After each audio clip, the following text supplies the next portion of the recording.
From the main screen, click the Church Ledger button.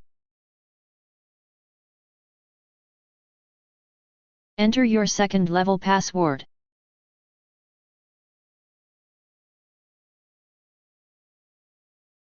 This will open up your Church Ledger module.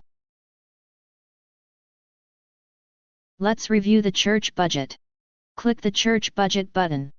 Begin by selecting which account you would like to budget.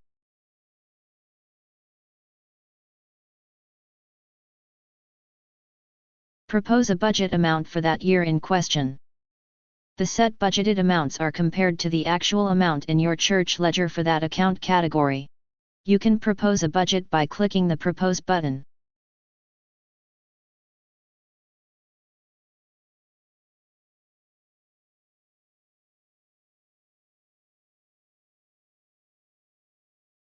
The budgeted comparisons are shown in this window.